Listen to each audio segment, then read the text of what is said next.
15 décembre 1944, forêt des Ardennes, Belgique.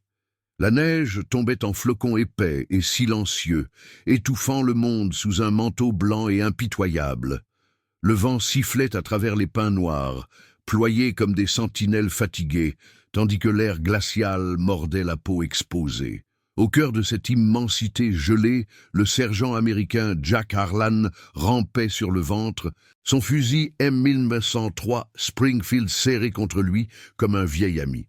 Son souffle formait des nuages blancs qui se dissipaient vite dans le froid mordant. À ses côtés, le radio, le caporal Eddie Ruiz, traînait son sac lourd, le poste SCR 536 crachotant des interférences statiques. « Base, ici, poste avancé 7, nous sommes en position », murmura Ruiz dans le micro, sa voix étouffée par le vent. Mais la réponse ne vint pas, seulement un grésillement, comme un fantôme moqueur. Harlan leva les yeux vers la crête boisée, à peine à 2 kilomètres de là. Les Allemands avaient lancé leur offensive surprise 3 jours plus tôt, perçant les lignes alliées comme un couteau dans du beurre mou. La bataille des Ardennes. Murmuraient les rumeurs dans les tranchées, une contre-attaque désespérée d'Hitler pour renverser la marée avant que les Russes n'engloutissent Berlin. Harlan, tireur d'élite de la 106e division aérienne, avait été détaché avec une poignée d'hommes pour couvrir ce secteur isolé. Leur mission, ralentir l'avance blindée allemande jusqu'à ce que les renforts arrivent. Mais les renforts étaient un mirage, et le froid un ennemi plus vicieux que les panzers. Il s'arrêta derrière un tronc couché, couvert de givre, et ajusta la lunette de son fusil. Le viseur Zeiss, volé à un sniper Bosch lors d'une escarmouche en Normandie, offrait une clarté impitoyable. À travers les branches nues, il aperçut les premiers signes, des traces de chenilles dans la neige, fraîches, menant vers une clairière. « Ils arrivent !» souffla-t-il à Ruiz. Le caporal hocha la tête, les lèvres bleues, et sortit une grenade Mills de sa ceinture. L'équipe comptait 5 hommes au total. Harlan, Ruiz, le mitrailleur Tom Tex Malone avec son Browning M1919, et 2 fusiliers, les frères Kowalski, des Polonais naturalisés qui haïssaient les Allemands plus que quiconque. La tension montait comme une corde tendue. Harlan sentait son cœur battre contre le canon froid de son arme. Il se rappelait l'entraînement à Fort Benning, ces interminables heures à viser des silhouettes en carton sous un soleil de plomb. Mais ici, dans les Ardennes, c'était réel. Chaque craquement de branche pouvait être un pas de grenadier, chaque ombre un officier SS. Il visa un point vague sur la crête, son doigt effleurant la détente. Soudain, un ronronnement lointain brisa le silence, le grondement sourd de moteurs diesel. Des Panzer IV probablement, ou pire, des Tigers Königstiger avec leurs canons de 80 mm qui pouvaient pulvériser un Sherman à 1 kilomètre. Ruiz jura en espagnol, son poste radio crachotant à nouveau. « Toujours rien, sergent. Les lignes sont coupées par la tempête. » Harlan grogna. La neige avait transformé les Ardennes en un enfer blanc, brouillant les communications et favorisant les embuscades. Il fit signe à Malone de se positionner derrière un rocher, la mitrailleuse prête à cracher ses 450 coups par minute. Les Kowalski s'enfoncèrent dans les buissons, leurs fusils M1 Garand chargés, baïonnettes fixées. « Restez bas !» ordonna Harlan d'une voix rauque. « On les laisse approcher. Pas de tir avant mon signal. » Les minutes s'étirèrent comme des heures. Le vent hurlait, portant des échos de tirs distants. Peut-être la 2e division blindée, ou juste l'imagination. Harlan ajusta son casque, sentant la sueur froide couler le long de son dos malgré le gel. Il pensa à sa femme, Mary, à la ferme du Kansas, et à la lettre qu'il n'avait pas envoyée. « Si je survis à ça, je rentre », se promit-il. Mais survivre. Les rapports parlaient de 10 divisions allemandes, 200 000 hommes, fonçant vers la Meuse pour couper les Alliés en deux. Leur petit poste était une aiguille dans une botte de foin, puis ils apparurent. D'abord, une reconnaissance. 2 motocyclettes BMW R71, leur sidecar ballottant dans la neige, suivis de fantassins en manteau blanc de camouflage, des Fallschirmjäger, les paras allemands, vifs et mortels. Harlan compta une quinzaine, armes automatiques MP40 à la main, avançant en formation dispersée. Derrière eux, le monstre, un Panzer IV OSF, H, son tourelle pivotant lentement, chenille, broyant la neige en boue gelée. Le canon principal pointait droit vers leur position, comme un doigt accusateur. « Attendez !» murmura Harlan, son œil collé à la lunette. Il visa le conducteur de la première moto, un sergent avec des épaulettes visibles. Le vent faiblit un instant. Parfait. Son doigt pressa la détente. Le coup de feu claqua, sec et net, comme un fouet dans l'air figé. La tête du Boche explosa en un nuage rouge, la moto dérapant dans un arbre avec un bruit de ferraille. Les Allemands se jetèrent à terre, criant en allemand « Sniper! Feindlicher Scharfschütze !» Le chaos s'ensuivit. Malone ouvrit le feu, la mitrailleuse rugissant, fauchant deux paras qui tentaient de flanquer. Les balles traçantes zébrèrent la neige, illuminant la scène d'un éclat orange. Ruiz lança une grenade, qui roula jusqu'au pied d'un groupe de grenadiers et explosa dans une gerbe de terre et de membres. Les Kowalski tirèrent au jugé, leurs garants claquant en rythme. Le Panzer pivota, son canon tonnant. Un obus 75 mm s'écrasa à 20 mètres, soulevant une fontaine de neige et d'éclats. Harlan rechargea calmement, éjectant l'étui vide qui tinta sur la glace. Il visa à nouveau, cette fois le commandant du char, visible dans la tourelle. Mais le type était rusé, se baissant juste à temps. « Merde !» grogna Harlan. Les Allemands ripostaient maintenant, leur MG-42, ces tronçonneuses de Hitler, crachant 1200 coups par minute, forçant les Américains à plaquer le sol. Une balle siffla près de l'oreille de Ruiz, arrachant un morceau de son casque. C'est alors que Harlan eut l'idée. Stupide, impulsive, née du désespoir. Il attrapa une branche cassée, la secoua pour en faire tomber la neige et la planta dans la neige devant lui comme un mannequin grossier. Puis, il ôta son casque et le posa dessus avec son foulard kaki flottant légèrement. Un leurre idiot, un leurre de gamin. Mais dans ce froid, avec la visibilité réduite, ça pourrait marcher. « Couvrez-moi », dit-il aux autres, rampant sur le côté pour un meilleur angle. Les Allemands, alertés par le mouvement, concentrèrent leur feu sur le leur. Des balles hachèrent la branche, le casque vola en éclats, mais Harlan était déjà en place. Son fusil cracha à nouveau. Le tireur du Panzer s'effondra, la lunette éclaboussée de sang. Le char, aveugle un instant, hésita, son moteur vrombissant en vain. Les paras désorganisés hésitaient à avancer, cherchant le fantôme qui les harcelait. Mais d'autres arrivaient, des renforts allemands, silhouettes sombres émergeant de la brume neigeuse. Harlan rechargea, le cœur battant. Combien de temps ce truc idiot tiendrait-il ? Le Panzer repartit, pivotant vers eux, et le vrai combat ne faisait que commencer. Si vous aimez ces récits immersifs de la Seconde Guerre mondiale, abonnez-vous à la chaîne pour ne rien manquer. L'embuscade fatale. Le Panzer IV grogna comme une bête blessée, ses chenilles déchirant la neige fraîche, tandis que le commandant, un lieutenant SS aux yeux fous, hurlait des ordres dans l'interphone. « Avancez! Écrasez-les » Le char pivota brutalement, son canon de 75 mm balayant l'horizon boisé, cherchant la source invisible de la mort. Harlan, tapi derrière un monticule gelé, sentait la terre trembler sous les vibrations. Son cœur cognait comme un tambour de guerre, mais ses mains restaient fermes sur le Springfield. Le leur avait fonctionné pour l'instant. Les balles des MG-42 continuaient de marteler la branche brisée, transformant le casque en une ruine de métal tordu. Les paras allemands, agenouillés dans la neige, scannaient les arbres, leurs MP-40 prêtes à cracher la mort. Ruiz, le visage maculé de boue gelée, rampa jusqu'à Harlan. « Sergent, ils nous ont repérés. J'entends plus de moteurs derrière. » Son poste radio crachotait toujours, un murmure futile contre la tempête. Harlan hocha la tête, l'œil rivé à sa lunette. À travers le voile blanc, il distinguait les renforts, une section de grenadiers de la 5e division de Panzer SS Viking, leurs uniformes camouflés se fondant dans le paysage.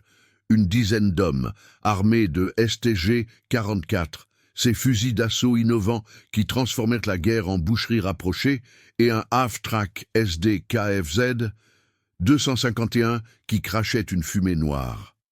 Derrière, un autre Panzer, peut-être un OSF.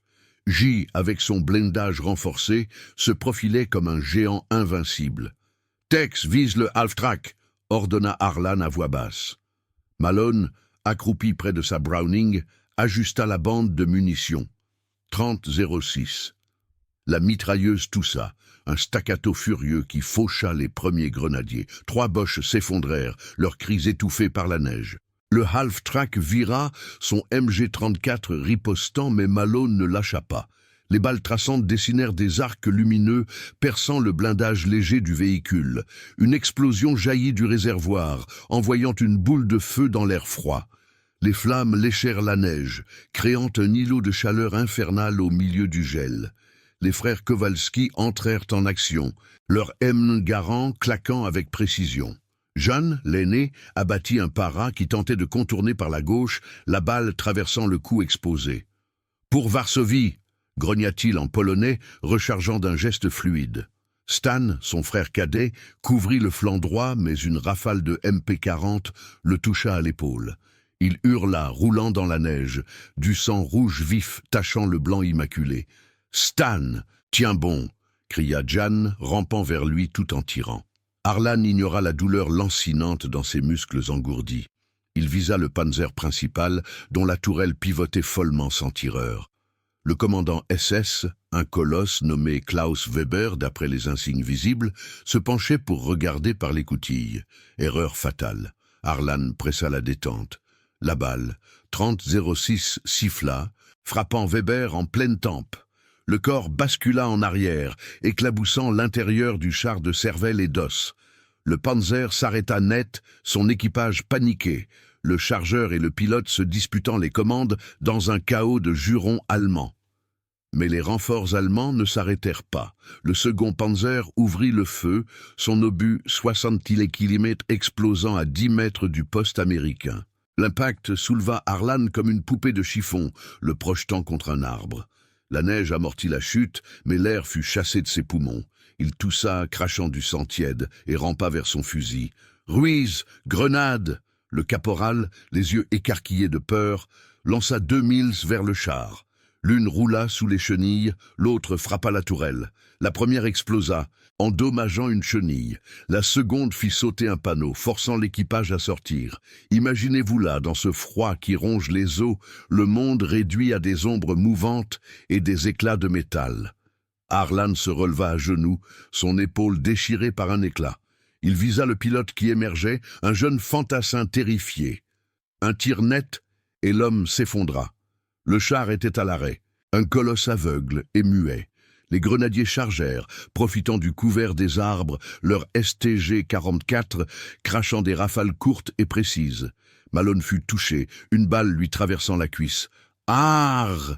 Ces salauds !» Il continua à tirer, sa mitrailleuse balayant la ligne ennemie en abattant 2 de plus. Ruiz activa enfin son radio. « Base, ici, poste avancé, 7. Nous sommes sous attaque lourde. Panzer confirmé. Envoyez de l'aide. » Une voix craqua en réponse, faible mais claire. « Avancez 7, renforts en route. Tenez 1 heure. » 1 heure ? Harlan ricana amèrement. Les Allemands, voyant leurs chars neutralisés, optèrent pour l'infanterie. Une vague de 20 hommes, menée par un sergent-major avec une mitrailleuse MG-42 sur l'épaule, enfonçait droit sur eux. Les balles hachaient l'air, forçant les Américains à se plaquer. C'est là que le leurre idiot sauva tout. Harlan, dans un éclair de génie désespéré, en fabriqua un autre. Il attrapa le sac de Ruiz, y fourra des branches et de la neige, et le dressa comme une silhouette humaine. Puis, il y accrocha le foulard de Malone, qui flottait comme un drapeau provocateur. « Feignez une retraite !» ordonna-t-il. Les Kowalski, Jeanne, soutenant son frère blessé, firent semblant de reculer, tirant en couvrant. Les Allemands mordirent à l'hameçon. « Ils fuient! Avancez !» cria le sergent-major en allemand. Leurs tirs se concentrèrent sur le leur, déchirant le sac en morceaux. Harlan, rampant sur le flanc, avait un angle parfait. Son Springfield abattit le porteur de MG-42 d'un tir à 300 mètres, la balle traversant la gorge. La mitrailleuse tomba dans la neige, inutilisée. Puis, un par un, il faucha les officiers. Un lieutenant, un caporal, des sous-officiers qui criaient des ordres. Les grenadiers, décapités de leur commandement, hésitèrent, se dispersant en petits groupes paniqués. Malone, malgré sa blessure, arrosa le centre de la vague avec sa Browning, transformant la neige en tapis rouge. Les minutes s'étiraient en éternité.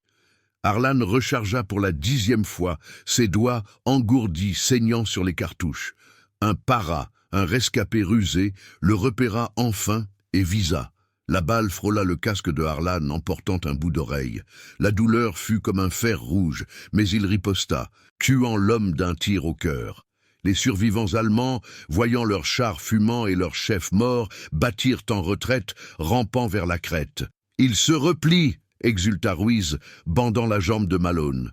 Mais le répit fut court. Au loin, un nouveau grondement, plus de Panzers, peut-être une compagnie entière de la 116e division Panzer. Harlan s'adossa à un arbre, épuisé, son fusil encore chaud.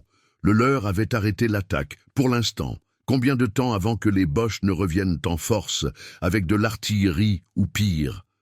Les renforts américains étaient à 1 heure, mais dans les Ardennes, 1 heure pouvait être une vie entière. Et Stan Kowalski gémissait, perdant trop de sang. La bataille n'était pas finie, elle ne faisait que s'intensifier. La vague inébranlable. Le grondement des moteurs diesel s'amplifia, un tonnerre mécanique qui faisait vibrer la neige sous les bottes de Harlan. Il essuya le sang de son oreille mutilée d'un revers de manche, ignorant la brûlure qui pulsait comme un avertissement. À ses pieds, Stan Kowalski gémissait faiblement, son épaule bandée avec un chiffon déchiré de la chemise de Jeanne. « Tiens le coup, petit frère !» murmura John, les yeux rougis par le froid et la rage, tout en rechargeant son garand d'un geste mécanique. Malone, adossé à un rocher, serrait les dents autour d'une cigarette trempée, sa cuisse enveloppée dans un garrot improvisé. Le sang gouttait encore, formant des taches sombres sur le blanc. Ruiz, agenouillé près du radio SCR 536, tournait frénétiquement les boutons, cherchant un signal plus clair. « Renforts à 30 minutes, sergent.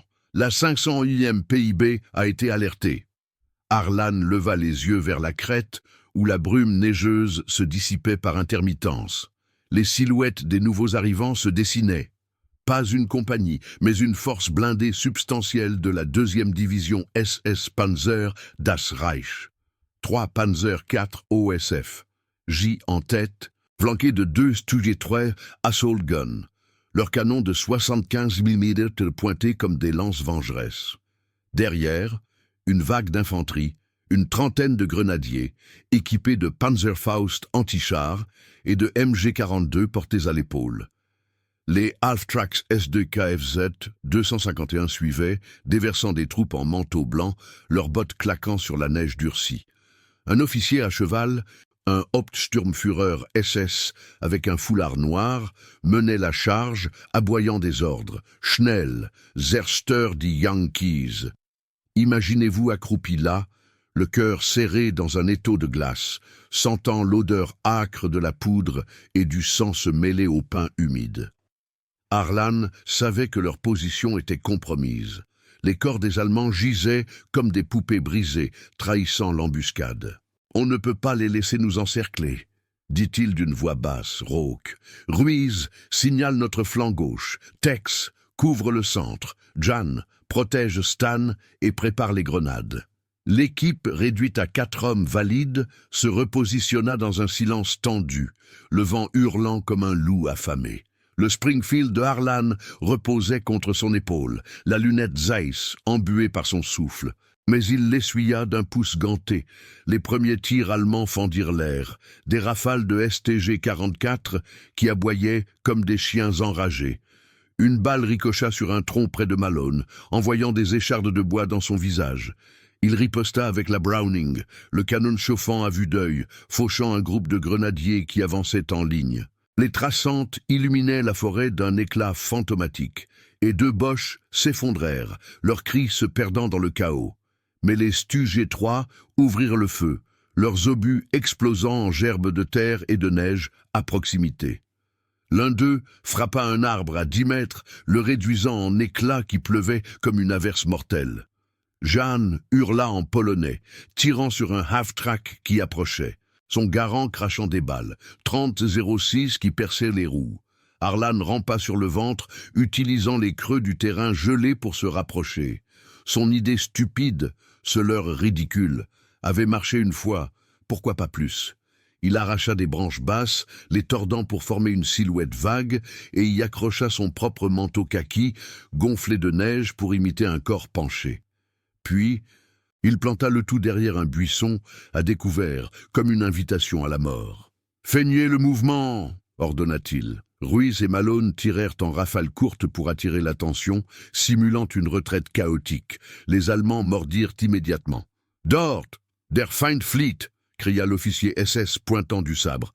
Les MG-42 se déchaînèrent, hachant le leur en morceaux de tissu et de bois. Des balles sifflèrent, déchirant l'air autour des Américains. Mais Harlan était déjà en position, à 100 mètres sur le flanc, son fusil stable comme un rocher. Le premier Panzer s'approcha, ses chenilles broyant les corps de ses propres hommes dans un craquement sinistre. Harlan visa le périscope du chef de char, un point vulnérable. Le vent tomba un instant, et il pressa la détente. La balle traversa le verre blindé, tuant l'observateur net. Le char dévia légèrement, heurtant un arbre, son canon tirant à l'aveugle. Un obus s'écrasa près de Ruiz, qui roula sur le côté, son radio éparpillé en fragments métalliques. « Merde, sergent! C'est foutu pour les coms !» Le caporal saignait d'une entaille au front, mais il attrapa un fusil abandonné et se joignit au feu.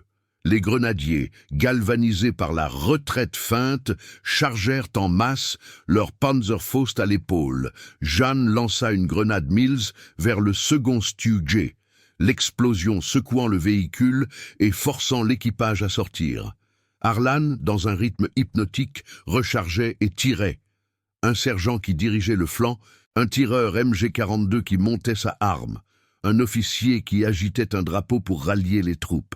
Chaque coup était précis, la 30-06 du Springfield perçant les manteaux camouflés à des distances folles. « C'est lui, der Scharfschütze !» hurla un para, pointant vers les ombres. Mais Harlan se déplaçait comme un fantôme, rampant d'un couvert à l'autre, utilisant la neige pour masquer ses traces. Malone, boitant sur sa jambe blessée, arrosa un half-track avec sa mitrailleuse, les balles, 30 perforant le blindage et tuant le conducteur. Le véhicule dérapa, s'encastrant dans un fossé, ses occupants sautant en panique. Mais un Panzer riposta, son canon tonnant. L'obus frappa le rocher abritant Malone, l'envoyant voler en arrière. « Tex, non !» cria Ruiz, rampant vers lui. Malone gisait immobile, le torse déchiqueté, les yeux vitreux fixés sur le ciel gris. La perte frappa Harlan comme un coup de poing, mais il n'eut pas le temps de pleurer. Les Allemands, malgré les pertes, une dizaine au sol, leur corps raidis par le froid, continuaient d'avancer, l'officier SS les haranguant. « Tete dans Teufel !» C'est alors que le leur joua son rôle ultime. Avec le manteau déchiré flottant comme un spectre, les Boches concentrèrent une escouade entière dessus, leurs tirs gaspillés dans le vide. Harlan, profitant de l'instant, visa l'officier à cheval. À 250 mètres, dans la tempête naissante, c'était un tir impossible. Mais son doigt ne trembla pas. La balle siffla, frappant l'Hauptsturmführer en pleine poitrine. L'homme bascula de sa monture, le cheval hennissant en galopant dans les lignes ennemies, semant la confusion. Sans chef, les grenadiers hésitèrent, leurs rangs se brisant en petits groupes isolés. Les Stugés restants pivotèrent, mais Harlan les neutralisa un à un. Un tir dans le canon pour le premier, bloquant le mécanisme. Un autre dans le moteur exposé pour le second, le faisant tousser une fumée noire. Les Panzers, orphelins de leur infanterie, hésitaient, leurs équipages criant pour des ordres qui ne venaient plus. Ruiz, reprenant son souffle, lança les dernières grenades vers un groupe de paras, l'explosion envoyant des membres voler dans l'air givré. Jean, protégeant son frère, abattit 3 hommes qui tentaient de les flanquer, son fusil fumant. La vague allemande décimée commença à se replier. Des survivants rampaient vers la crête, traînant leurs blessés, laissant derrière eux un sillage de sang et de métal tordu. Arlan s'effondra contre un tronc, épuisé, son chargeur vide, claquant sur la neige. Le silence retomba, brisé seulement par les gémissements de Stan et le crépitement des flammes sur les carcasses de chars. Les renforts étaient proches maintenant, des moteurs alliés au loin, peut-être des Sherman de la 10e division blindée. Mais combien d'hommes Arlan avait-il sauvé avec ce truc idiot, ce leurre de branches et de tissus? La forêt des Ardennes, témoin muet, semblait retenir son souffle. Pourtant, dans l'ombre des pins, d'autres ombres bougeaient encore, une patrouille de reconnaissance SS, ou pire, une contre-attaque imminente. La nuit tombait, et avec elle, de nouveaux dangers. Le siège dans l'obscurité. La nuit s'abattait sur les Ardennes comme un linceul noir et glacé, avalant les dernières lueurs du crépuscule dans un tourbillon de flocons plus dense. Le vent hurlait à travers les pins, portant l'odeur âcre de la poudre brûlée et du métal chauffé, mêlée à celle plus sinistre du sang frais qui gelait sur la neige. Arlan, adossé au tronc rugueux d'un arbre centenaire, rechargeait son Springfield d'un geste automatique, ses doigts gourds, saignant sur les cartouches. 30-06. À ses côtés, Ruiz bandait son front entaillé avec un lambeau de tissu arraché à la veste de Malone, dont le corps gisait inerte à quelques mètres, la mitrailleuse Browning encore fumante comme un reproche muet. Jean Kowalski veillait sur son frère Stan, qui délirait dans un murmure polonais, son souffle rauque et irrégulier, trahissant la fièvre qui montait. « Maman, les Boches à Varsovie », balbutiait-il, les yeux mi-clos. La 501e compagnie de parachutistes était en route, mais dans cette obscurité, 30 minutes pouvaient se transformer en éternité. Arlan leva les yeux vers la crête, où des ombres mouvantes trahissaient la présence des Allemands. Pas une simple patrouille, non, une force de reconnaissance de la 12e division SS Panzer Hitlerjugend.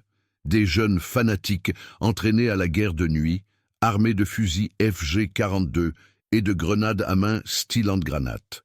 Leur officier, un Untersturmführer aux insignes luisants sous la lune voilée, murmurait des ordres étouffés.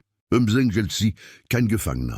Ils avançaient en arc de cercle, utilisant les creux du terrain pour masquer leur progression, leurs bottes enfoncées dans la neige jusqu'aux chevilles. Derrière eux, un Jagdpanzer 38T. Ce chasseur de chars tchèque, capturé et repeint en felgros, grognait sourdement, son canon de 75 mm PAC à 39 balayant les ténèbres comme un œil maléfique. Imaginez-vous blotti contre l'écorce humide, le froid s'infiltrant dans vos os comme un poison lent, chaque craquement de branche résonnant comme un glas. Arlan sentait la fatigue peser sur ses épaules, une lassitude née de trop de tirs, trop de morts. Son oreille mutilée pulsait, un filet de sang séché collant à son col. « Ruiz, le radio est HS. Mais écoute, dit-il d'une voix basse, tendue. » Le caporal hocha la tête, tendant l'oreille. Au loin, un vrombissement familier. Les moteurs des Shermans M4 de la 10e division blindée américaine, alliés à la 501e aéroportée, forçant la neige pour rejoindre le poste avancé. Mais les SS étaient plus proches, à 200 mètres à peine, leur silhouette fantomatique se découpant contre le ciel plombé. « Jean, couvre le flanc droit avec ce qui reste de munitions, » ordonna Arlan, rampant vers un promontoire pour un meilleur angle. Le Polonais acquiesça, son garant prêt, mais ses yeux trahissaient l'épuisement. Stan, à peine conscient, serrait une grenade dans sa main valide, prêt à la sacrifier si nécessaire. Arlan, dans un éclair d'instinct désespéré, improvisa un nouveau leurre. Il prit la veste de Malone, la bourra de neige et de branches sèches, et la dressa sur un monticule à découvert, y fixant un casque cabossé et un foulard qui claquait doucement au vent. Un mannequin grossier, ridicule dans sa simplicité, mais dans l'obscurité, avec la visibilité réduite à 30 mètres, il pouvait passer pour un guetteur imprudent. « Feignez une sentinelle isolée, » murmura-t-il. Ruiz et Jeanne tirèrent quelques coups au jugé pour attirer l'attention. Des éclats de muzzle flash illuminant brièvement la nuit. Les Allemands réagirent comme un ressort tendu. « Fein Contact, dort Ister !» siffla l'Untersturmführer, pointant vers le leur. Une rafale de FG-42 crépita, hachant la veste en lambeaux de tissu kaki. Des balles sifflèrent dans l'air gelé, ricochant sur les rochers avec des étincelles bleues. Le Jagdpanzer pivota, son projecteur perçant l'obscurité d'un faisceau pâle qui balaya la forêt, révélant des troncs tordus et des corps figés. Harlan, tapi dans l'ombre d'un buisson, colla son œil à la lunette Zeiss. Le viseur transforma la nuit en un monde verdâtre et net.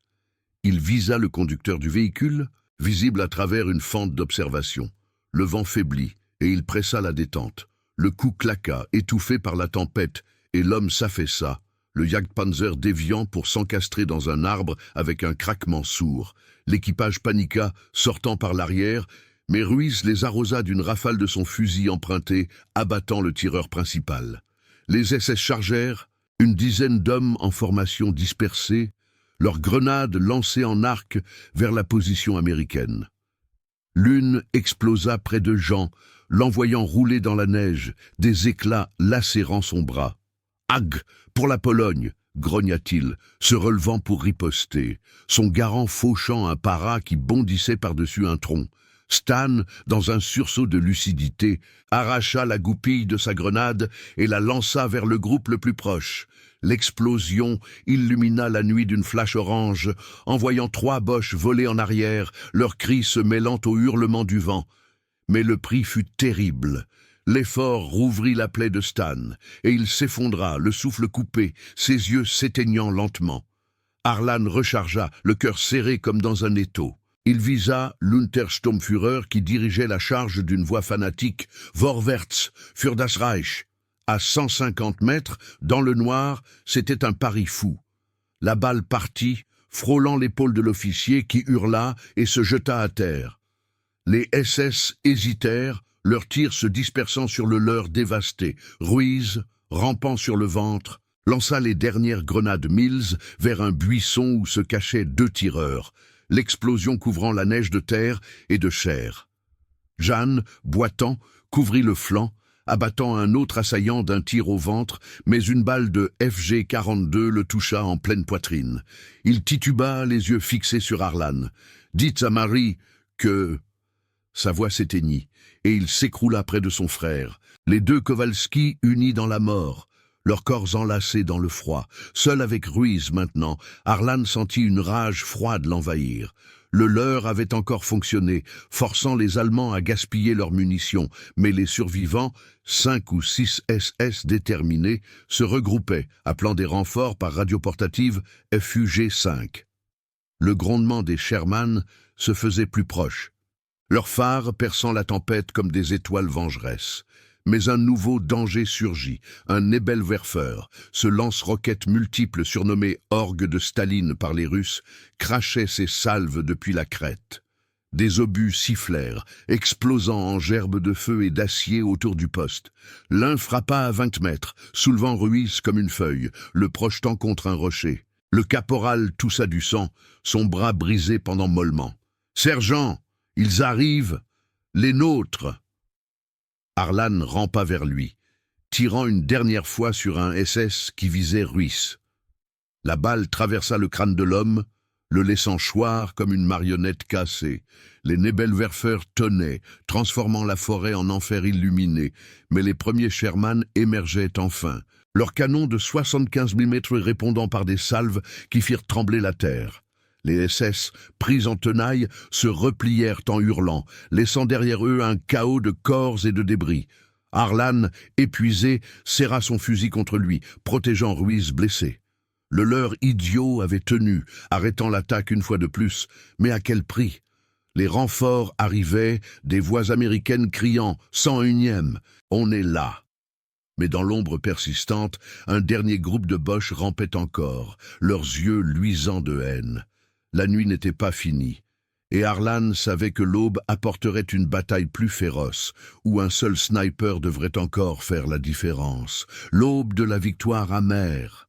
L'aube perçait à travers les pins comme une lame rouillée, teignant la neige d'un rose pâle et sanglant qui se mêlait aux taches écarlates gelées sur le sol.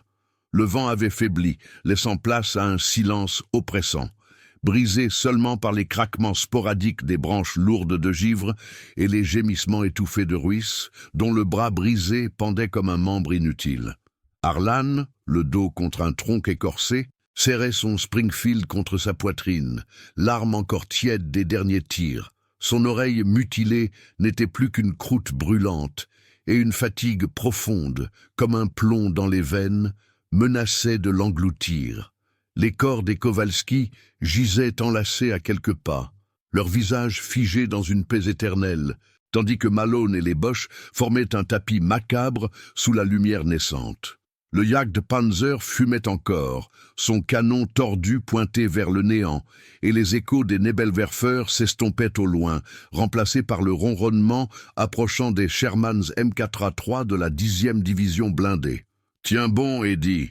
murmura Harlan, arrachant un bout de sa propre chemise pour renforcer le garrot du caporal. Ruiz cligna des yeux, le visage cendreux, et esquissa un sourire faible. « Sergent, on l'a eu cette nuit, ces salauds de SS. » Sa voix s'étrangla en tout, du sang perlant sur ses lèvres gercées.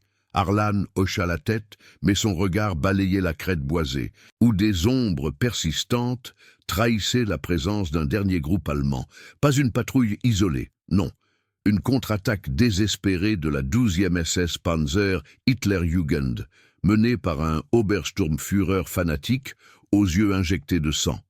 Survivant des assauts précédents, une quinzaine d'hommes, armés de MP-40 et de quelques Panzerfaust, avançaient en silence, utilisant la brume matinale pour couvrir leur progression. Derrière eux, un dernier Panzervieh Pantheroisf G, son blindage incliné luisant sous la rosée gelée, grognait comme un prédateur blessé, son canon KVK-42 de 70 mm prêt à vomir la mort.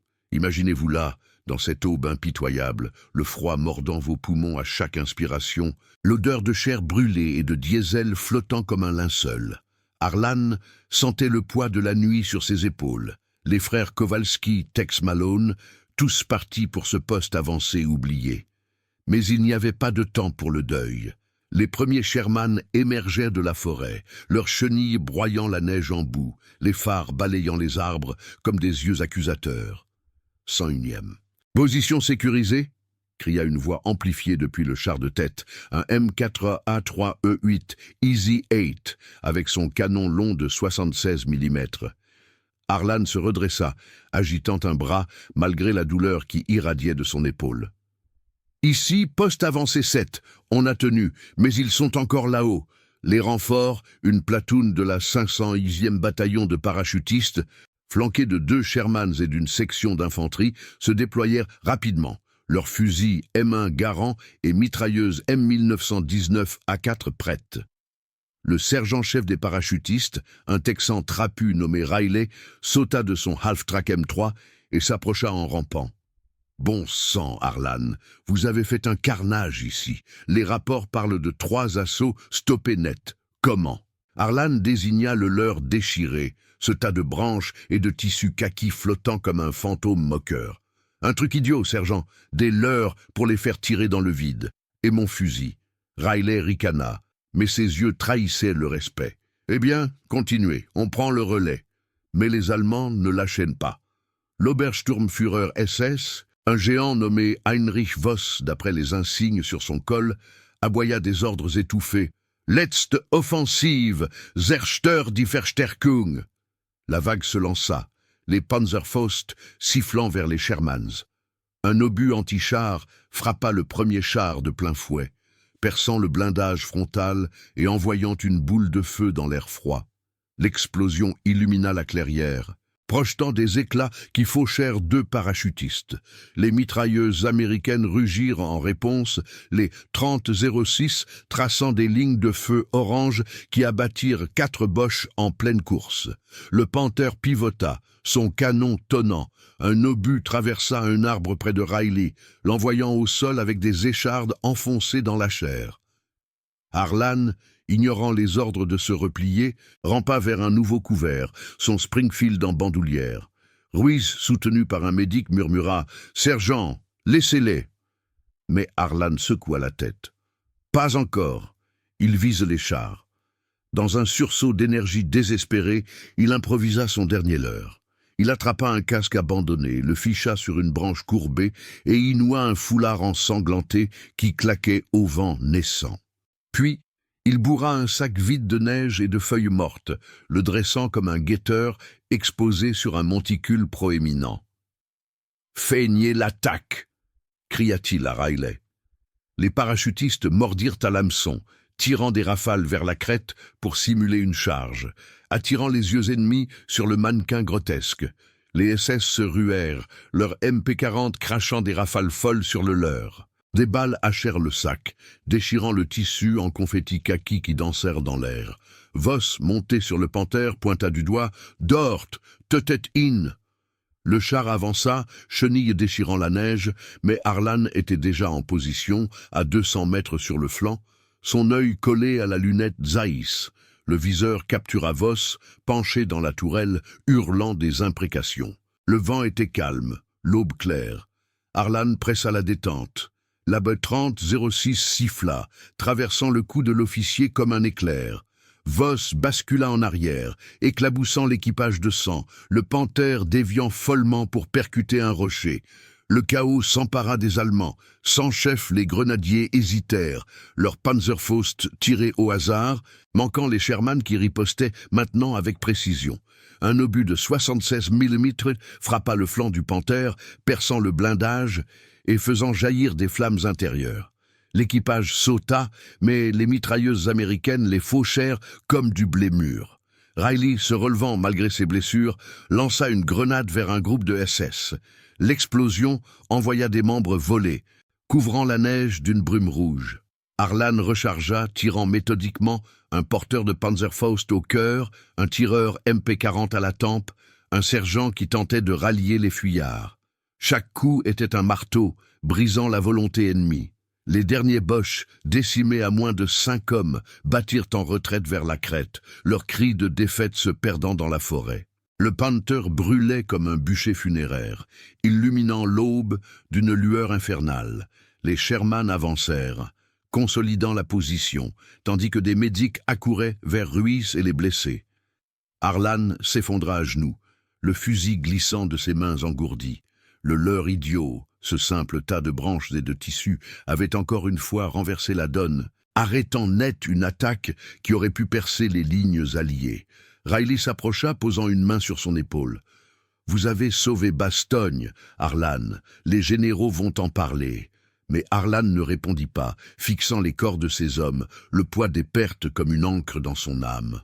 Pourtant, alors que le soleil montait, chassant les ombres, un grondement lointain persista, des rumeurs d'une offensive plus large, des divisions allemandes massées pour un assaut final sur la Meuse. Harlan savait que ce n'était pas fini. Les Ardennes gardaient encore des secrets et un sniper solitaire devrait peut-être encore tirer pour sceller la victoire. La guerre, impitoyable, réclamait son dû. Le soleil timide de décembre escaladait les pins noirs des Ardennes, transformant la neige en un tapis miroitant qui éblouissait les yeux fatigués. L'air, encore chargé de l'odeur âcre de la poudre et du caoutchouc brûlé, portait maintenant les cris des médics et le cliquetis des chenilles des Sherman M83 qui consolidaient la position. Harlan, assis contre le tronc écorcé, sentait son corps hurler de protestation, l'épaule déchirée par un éclat, l'oreille mutilée suintant un filet chaud, et une soif vorace qui grattait sa gorge comme du papier de verre. Son Springfield reposait à ses côtés, le canon rayé par l'usure, la lunette Zeiss couverte d'une fine couche de givre. Ruiz, étendu sur une civière improvisée, gémissait faiblement, tandis qu'un médic de la 101e division aéroportée, un gamin du Midwest aux mains tremblantes, injectait de la morphine dans son bras brisé. « Ça va aller, caporal, on vous sort d'ici », murmura le médic, mais ses yeux évitaient les corps alignés. Malone, les Kowalski, figés dans une fraternité éternelle sous le manteau blanc. Le sergent-chef Riley s'approcha, son casque cabossé incliné sur le front, une cigarette aux lèvres malgré les ordres anti-feu. « Harlan, bon sang, vous êtes une légende ambulante. Les éclaireurs rapportent que votre petit poste a stoppé 3 vagues de la 12e SS. Une vingtaine de chars neutralisés, au moins 50 Boches au tapis. Sans vous, ils auraient percé jusqu'à la Meuse avant midi. » Riley désigna la clairière jonchée de carcasses, le Panther OSF. Jet carbonisé, son tourelle tordu comme un poing rageur, les Half-Track SDKKFZ 251 éventrés, leurs roues figées dans la boue gelée, et ce tas pathétique de branches et de tissus kaki, le dernier leurre, qui avait attiré les tirs fatals de l'Obersturmführer Voss. Ce truc idiot, des branches et un foulard, c'est ça qui a sauvé Bastogne ? Harlan leva les yeux, le regard distant, hanté par les flashs de la nuit, le craquement des FG-42, les hurlements des SS dans l'obscurité, le dernier souffle de Jean Kowalski. « Ouais, sergent, un leurre de gamin, né du désespoir. Les Boches voyaient des fantômes partout, gaspillant leurs munitions pendant que je visais les chefs. Sans ça, on était morts, avant les renforts. » Il pensa à Mary, à la ferme du Kansas, sous un ciel bleu infini, loin de cet enfer blanc. Une lettre froissée dans sa poche. « Je rentre bientôt, promis », lui brûlait la peau. Mais combien de promesses la guerre avait-elle déjà brisées ? Ruiz toussa, attirant son attention. « Sergent, les gars !» Ils étaient des lions. Harlan posa une main sur l'épaule du caporal, sentant les os saillants sous le tissu déchiré. « Repose-toi, Eddie, on les venge en finissant le boulot. » Les renforts s'activaient maintenant, une marée humaine et mécanique, des parachutistes de la 501e PIB creusant des tranchées avec des pelles U-Tool, installant des nids de mitrailleuses Browning M1919 sur des bipièces tripodes. Des ingénieurs posant des mines Teller anti-chars le long de la crête, leurs fils reliés à des détonateurs Fuse M1. Au loin, les canons de 105 millilitres des M7 Priest tonnaient, arrosant les positions allemandes retraites, faisant trembler la terre comme un cœur affolé.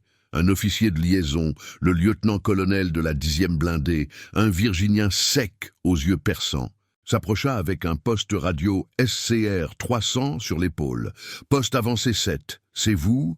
Le général McAuliffe veut un rapport direct. Votre sniper a bloqué l'axe principal de la 116e Panzer, les Russes sur le front et remerciant déjà, indirectement. Hitler a perdu son pari des Ardennes grâce à des types comme vous. Imaginez-vous là, au milieu de ce bourdonnement organisé, le froid cédant enfin, place à une chaleur factice des feux de camp, sentant le soulagement se mêler au deuil comme du sel sur une plaie ouverte. Harlan se leva, aidé par Riley, et boita jusqu'à un camion GMC CCKW qui attendait pour évacuer les blessés. Les corps de ces hommes étaient enveloppés dans des toiles kaki, chargées avec une révérence silencieuse. Malone vers le Texas, les Kowalski vers une terre qui n'était plus la leur. « Pour Varsovie », murmura Harlan en polonais approximatif, un serment personnel. Ruiz fut hissé à l'arrière, son visage pâle illuminé par un sourire faible. « Dites à Mary que je l'ai vue dans mes rêves, sergent, une vie après ça. Mais la victoire était amère, un breuvage empoisonné. » Tandis que le camion cahotait sur la piste enneigée vers Bastogne, Harlan aperçut les premiers signes des conséquences. Des convois alliés, des Jeeps Willys MB et des camions GMC affluent pour renforcer la poche, des P-47 Thunderbolt rugissant au-dessus, larguant des munitions sur les lignes Boche. Les rapports radio crépitaient, l'offensive allemande s'essoufflait. Les divisions SS saignaient à blanc, leur panzer à court de carburant dans le froid. Le truc idiot de Harlan, c'est leurre grossier, inspiré d'un vieux manuel de guérilla lu à Fort Benning, avait créé un verrou, ralentissant l'avance juste assez pour que Patton et ses 4e blindés percent le siège. Bastogne tiendrait, et avec elle, le front ouest. Pourtant, assis dans le camion brinque-ballant, Harlan sentait un vide béant.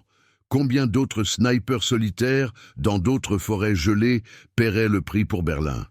Le radio du véhicule grésilla. Ici, QG, confirmation, l'attaque est brisée. Rentrez, héros. Harlan ricana doucement, essuyant une larme gelée. Héros? Juste un fermier du Kansas avec un fusil et une idée stupide. Mais comme les pins défilaient, flanqués de sentinelles yankees, il sut que ce jour du 16 décembre 1944 marquait un tournant. L'Allemagne nazie agonisait, ses rêves de contre-offensive pulvérisés par un fantôme en kaki. Et dans le silence du camion, Harlan jura de survivre, pour Mary, pour les Kowalski, pour tous ceux que le leur avait sauvés. La guerre n'était pas finie, mais dans les Ardennes, un seul homme avait fait pencher la balance.